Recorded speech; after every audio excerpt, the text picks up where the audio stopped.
The play on the field, the court, and the ice is just one part of sports.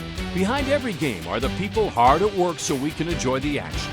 They're the owners, administrators, agents, broadcasters, and vendors who bring the games to life. Meet them when you go Behind the Game with Patrick Klinger and Dave Boden.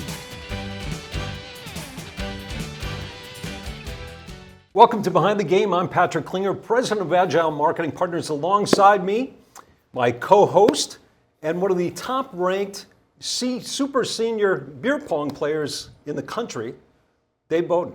Thank you, Patrick. Yeah, I do have a storied career in beer pong. I believe that. I appreciate that. I believe that. Yeah, I honed my skills at America's finest educational institute, University of Wisconsin. I could think of no better place to learn beer pong than at the University of Wisconsin. Exactly. It served me well. And our guest today, thank you for that, is Dawn Mitchell. Dawn, welcome and thank you for coming. Thank you so much. Dawn, most of you already know this, but is Fox 9's Emmy Award-winning weekend sports anchor and weekday sports reporter. Dawn is also a Vikings beat reporter, which is great this time of year, covering the team for Vikings Game Day Live, the Vikings post-game show, Vikings Live for NFL Thursday Night Football, and all things Vikings. So again, Dawn, welcome. Thank you. Welcome All things Vikings this time of year, right? It's all consuming right all now for all of us. Yeah. Hopefully not until the inevitable crash and burn at the end, but let's assume that's not the case this year. Don't jinx them. Don't jinx them. Come on now. As a Boston native, though, Yes. who arrived in Minnesota in 2004, Minnesota's a little provincial. Do you feel like one of us yet? I feel like one of you, but am I accepted is the question. I think you're in. Yeah. Okay. I think you're in. For years think? before social media, people just thought I was from here. Being blonde, I pronounced Wyzetta correctly. Yeah, you got the names right. I did say New Prague the first day I was there, and I was quickly corrected. But and then after social media, wait, literally after 5 or 6 years, you're not one of us? We thought you were from here. So I actually took that as a compliment. I wasn't meaning to scam anyone. I was just, I just look like I fit in. I think kind of you're blend into the natural habitat here Yeah, with the light hair. Exactly.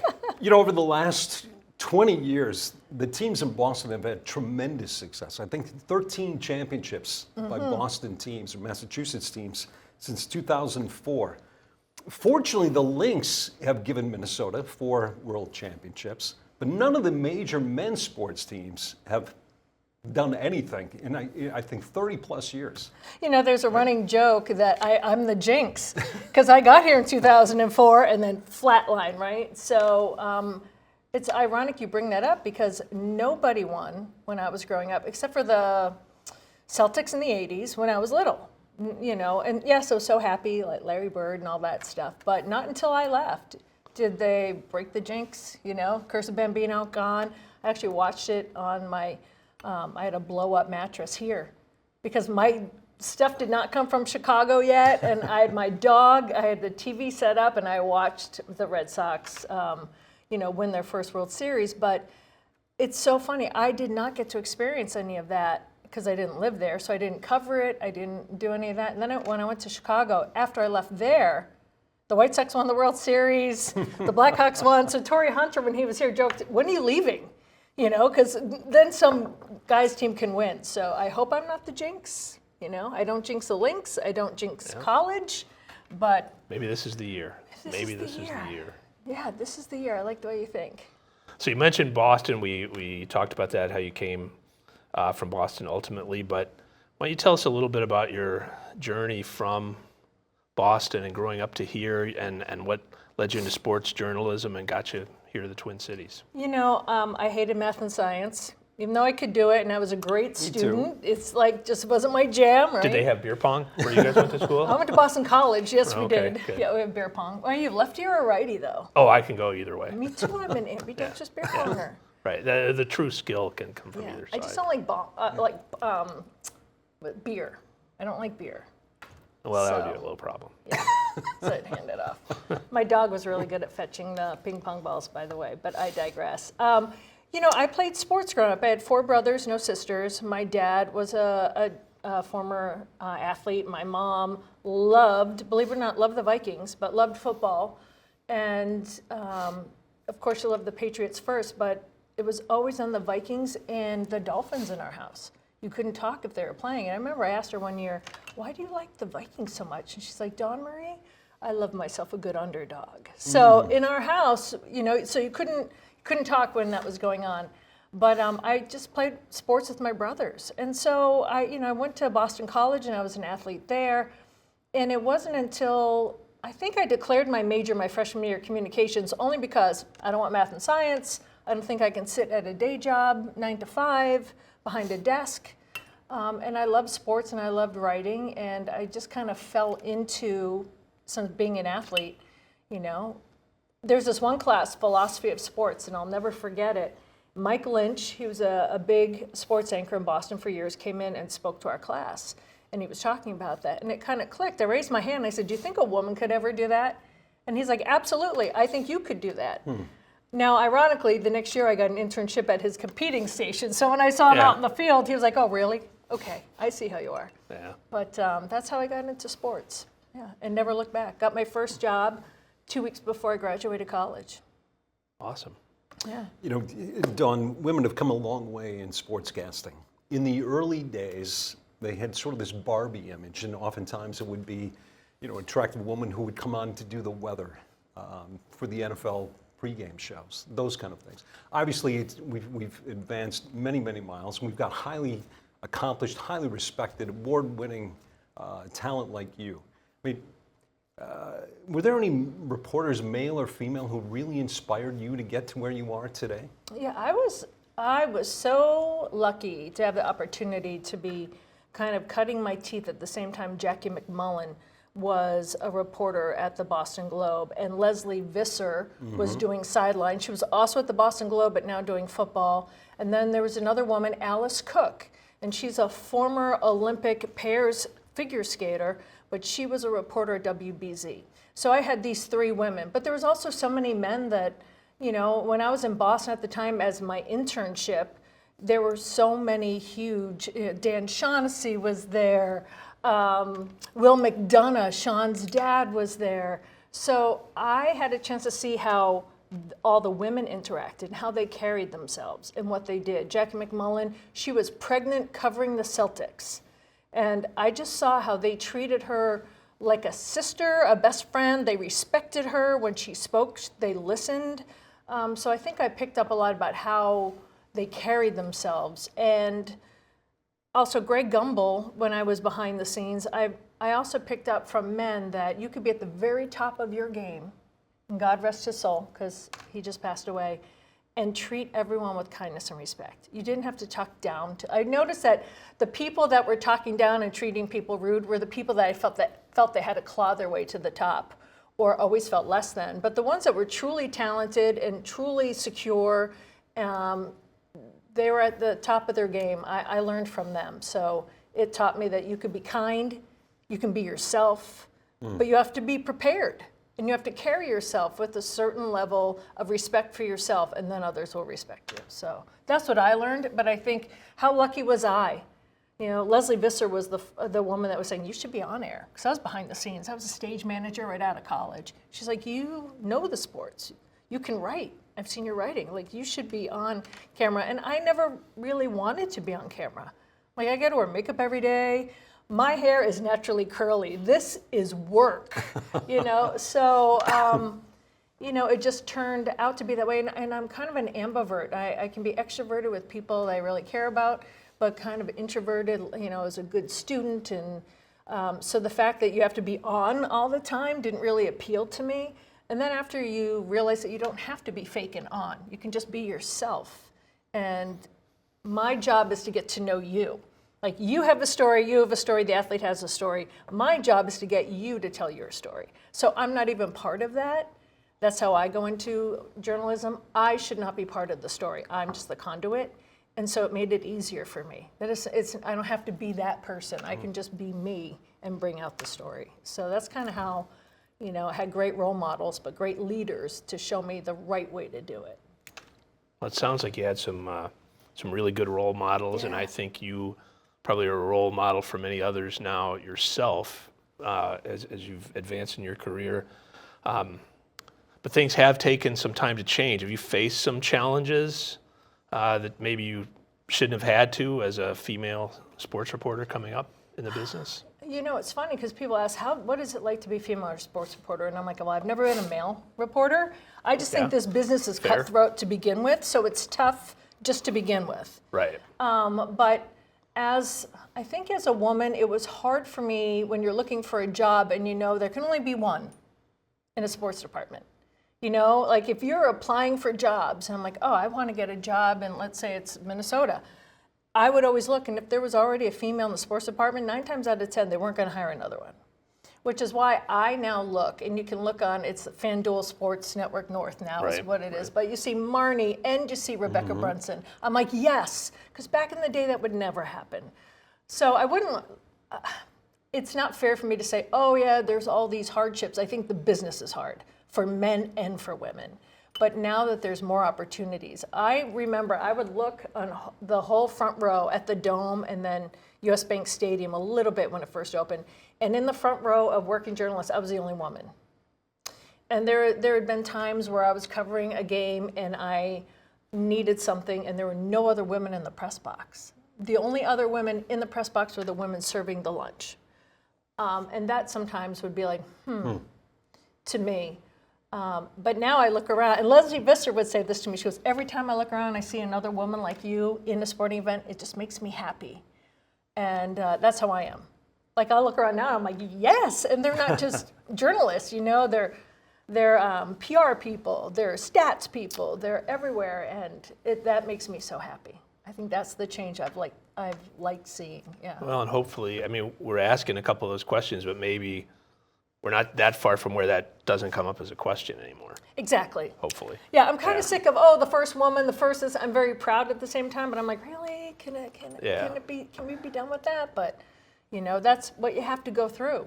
That's what you have to go through. Yeah. So. I mean, we're old enough to remember Al Campanis and the Dodgers and all of that, situation where he called into question whether, African Americans were qualified for front office roles, women were qualified.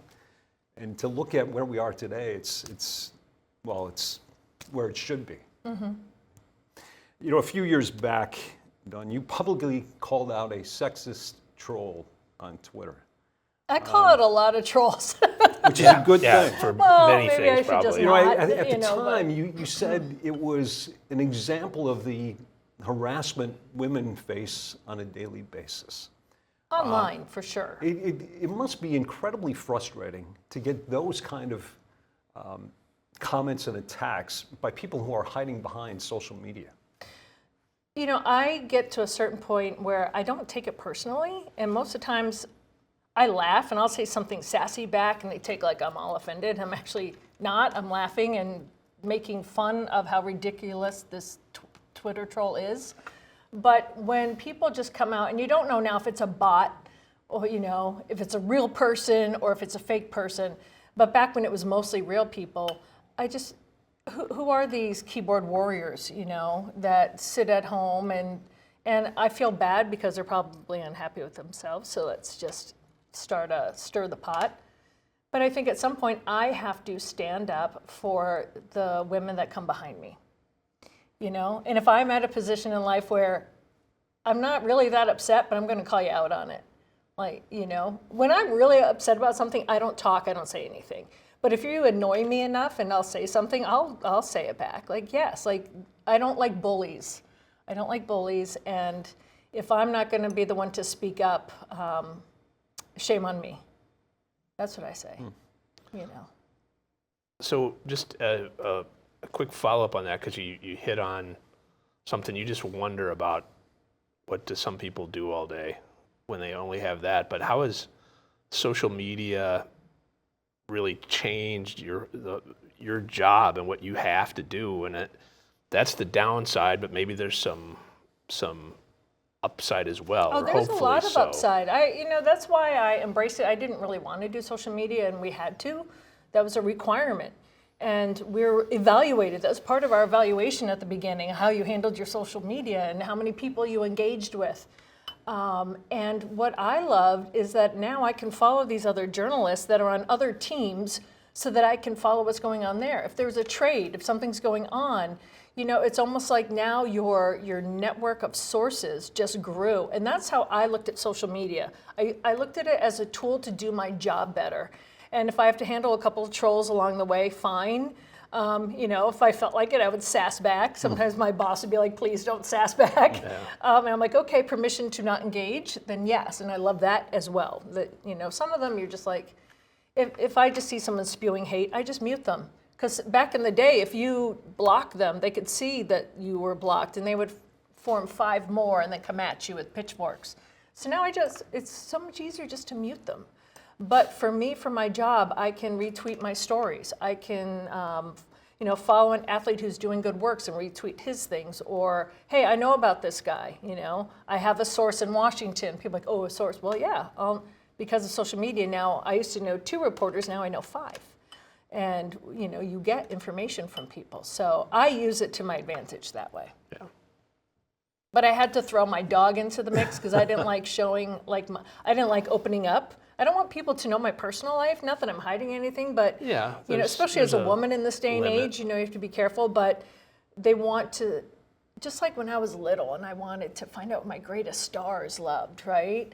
And can I have your autograph? I know that people sometimes want a little peek behind the curtain, and so I gave them my dog Wilson. Yeah.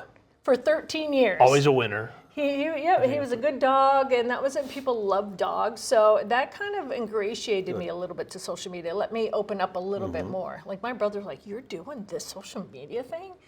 We don't even know who you were dating for 5 years, that kind of thing. But so then you can open up a little bit, but still keep yourself. Yeah. So.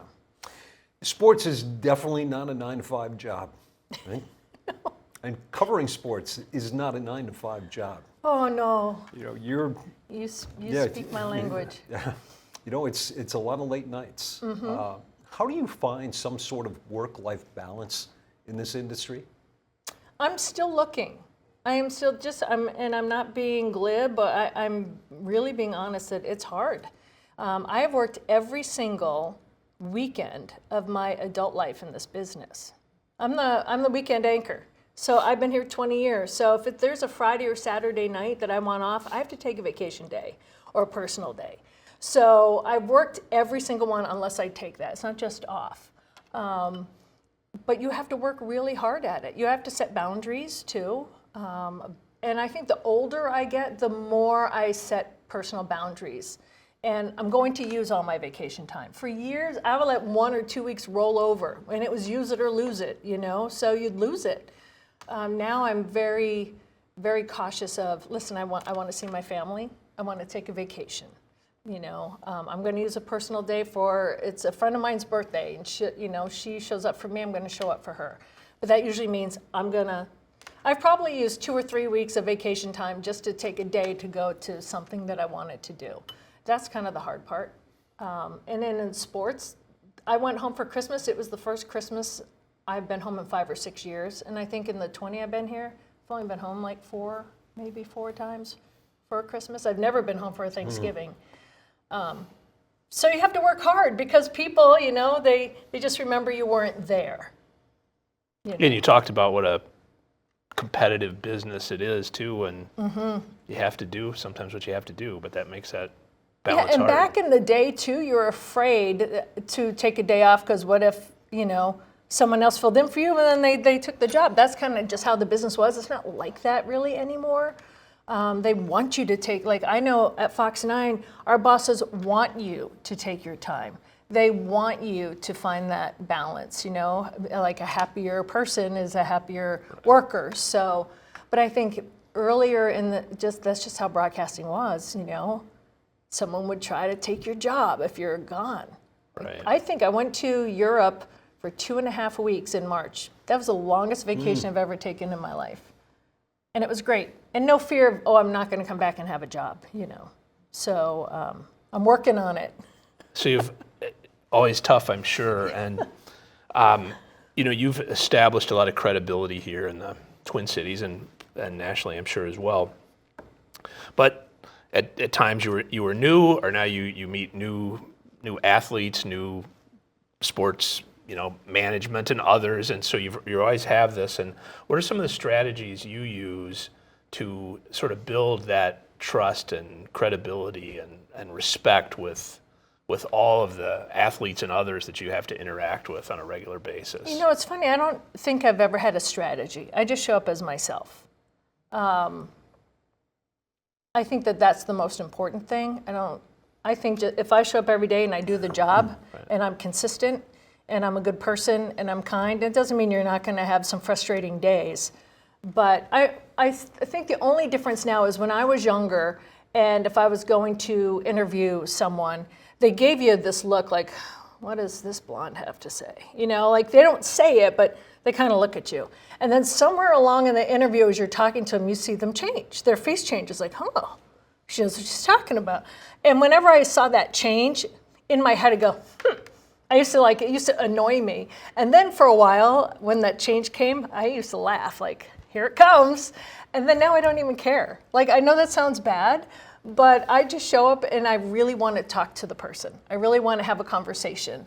And it's on them if they like me or not. Like, I guess I don't care if they respect me or don't respect me because I'm going to be the same Dawn regardless. And I'm just going to be myself. But I do remember saying, why are they looking at me like I'm dumb? I did dye my hair when I first graduated college because I had never heard dumb blonde jokes until I graduated school and started working in this business. And I dyed my hair brown and it was horrible. My mom goes, it's interesting. And then I didn't find out, like, you can't go back to your blonde right away. You have to, like, strip it slowly and be a redhead and this and that. But I remember, why am I letting jokes of people that I don't really even know dictate who I am? Like, I'm a smart woman. I have a great IQ. I went to a good college. And I don't care what you think of me. But I think your first year in the business or so, you start questioning things. And then I'm like, no, I'll always just be me. How about just the aspect of being a fan and a desire locally, let's say, for people to support the local sports teams, and then the journalist side, which is sometimes not favorable or not being a fan, and you kind of have to strike a balance with those when you're dealing with teams and players. Yeah, well, I'm not from here, so that helps. I'm not removed, right? So I didn't grow up as a Twins fan, a Vikings fan, and whatnot. But I firmly believe that you have to be unbiased. That you can be friendly to someone, but not too friendly to the point where you wouldn't be able to report if this person did something a different way. I don't adhere to the gotcha journalism anyway, where I'm going to say something so it'll be a great soundbite and I can make them look bad on Twitter. That's not me anyway. If I have a tough question to ask, I'm going to ask it fairly. Just so if they want to come and ask me a question about it the next day, yes. I don't do the gotcha. But I think you lose your fandom.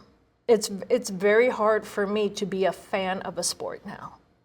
Yeah, and you've said that with your background as well. Yeah, I think once you're in sports and you see it for the business that it is, it's a little bit harder to go back to the innocence of being a fan and just watch the game with that sort of that unbridled, innocent passion that you maybe once had before you were in the business. It's been another goal of mine. Like you say, the work-life balance, it's been a goal to be able to separate it. I wait till after so let's say if the season is over for the Wild, because I'm a huge hockey fan. If I go home and the Boston Bruins are still playing and the Wild are done, I'm going home. I'm going to get a jersey. I don't even know any of I know the names, but I don't personally know the guys on the team. So it's kind of fun for me. Yes, but it's mostly just because I'm going with my friends from home and it's my old hometown. Sure. But I'm not invested in it. And now I think as a person who's been in the business for so long, you secretly want individuals to do well. I call it's almost like your own personal fantasy team. Like, he's a really good guy. When I covered him here, he's now been to 5 other teams. I don't really know what that team is doing, but I want him to do well as an individual. Yeah. That's kind of how my brain works. So. You deal with a lot of people who have big egos. You're dealing with high-profile athletes, known to be a little bit sensitive sometimes. Have you ever heard from an athlete or a team executive following a story that you've done, maybe a little upset with the coverage? Never once. So I did have an athlete when I was in Chicago not be thrilled with me asking questions, and I won't reveal his name, but it turned out, and like all the other players in the locker room came to my defense in a way that I didn't realize that they were listening. And, you know, and he was just being rude, like, oh, so, you know, your stats here, you come to a team where they can really help you both. I think my stats are great, you know, that kind of stuff. No matter what I ask, like, oh, you're going to be a leadoff hitter here. Leadoff hitter just means I go first, next question. It was that kind of situation that was going on. And it was spring training. So the guys were kind of listening. I love Frank Thomas so much because Frank was getting treatment, and Frank must have heard what was going on with new guy kind of being rude to Dawn. So he came out and he says, Dawn, you want to do that interview right now? And I said, sure. And I was going to his locker. He goes, no, right here. And it was right in front of that player's locker. And I knew what he was doing. You know, I knew what he was doing. And so he said, hey, how about blah, blah, blah, our new guy? And I said, yes, it's great that you're going to have someone now be a leadoff hitter. Absolutely. Everything I said was the greatest thing ever. And then he stared him down. He didn't say anything. And it spread like wildfire. But I heard that this player was rude to everybody. Well, it turned out it had nothing to do with me. The guy went to another team out west. A couple other teams, came back and was with the White Sox. You'll probably figure out who it was. Came over to me, hey, how are you doing? So nice. And apologized. Said, I hated. Oh, it was a vice versa. White Sox, he went to the Cubs. He goes, I hated the White Sox. I didn't want to be there. I basically pulled the temper tantrum for a year. It wasn't you. So I think the older that you get, you realize it's not you. It's that player could be going through something really difficult, you know. So people are like, now, are you offended by blah, blah? I'm like, no, he's not mad at me. Like, you know, even then I really wasn't offended. I'm like, why is he just being so kind of quick with his answers and kind of rude, you know? And he didn't want to be there. He didn't want to be at spring training with this team and that owner. And I'm like, oh. So it's easier for me to spot those situations, you know?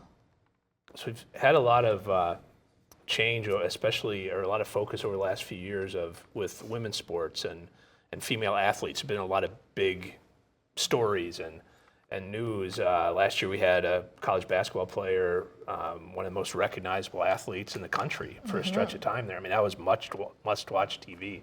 How have you seen for yourself and the network how women's sports are becoming more prominent in what you cover and how you cover them? It's so nice because for years, even when I was in college and I was an athlete, all I heard was non-revenue sports. You know, non-revenue sports did not get the money. You didn't get the scholarship money or any of that. So now I played sports. I think women athletes are awesome. And, you know, you go to my hot yoga class and the guys are the ones dropping like flies, not the women, right? So you get some endurance. Literally, so, and I played, you know, sports with my brothers. So I guess for me, I was raised with, it didn't matter. My brothers never treated me that way. They never talked to me that way. And so I say it's about time. It's about time. And Cheryl Reeve would say this for years, you know, like if you get the eyeballs, if you get the coverage, you'll be surprised at what happens. You know, you shouldn't have to prove, the men didn't have to prove that they deserved coverage. right. So I think now we're finally seeing, now that the old way of thinking is changing, and let me tell you, I love the fact that there are a lot of men now having their daughters play. Yep. I like to see how men change. All of a sudden it's like, oh, you know, we should, and maybe, you know, that's the thing. Now that their daughters are really having a chance to play sports with Title IX and everything kind of drifting down like that. Just this weekend, a good friend of mine, he played professional hockey, and now his daughter was drafted by a PWHL team, and she's in town playing against the Frost. So, like, I love seeing that. For years I've been covering stories of, you know, professional athletes whose sons have been drafted or sons playing the league, to now see a male professional athlete or a female professional athlete have their daughter follow. I say it's about time. It's pretty cool. Yeah, it's fantastic. It's pretty cool. Dawn Mitchell, thank you so much Thank you. for being on Behind the Game. Yeah. We really appreciate Yeah, it. this has been thank you, Dawn. That was fantastic. great. I appreciate it. They've got a couple of beer pong games scheduled this weekend. No, I'm taking some time off. You got to do beer that. pong. Yeah, you got to do that. Yeah, you thank you. got to get your rest. Thank Little you. treatment. Good. And thank all of you for watching Behind the Game. We'll see you again next month.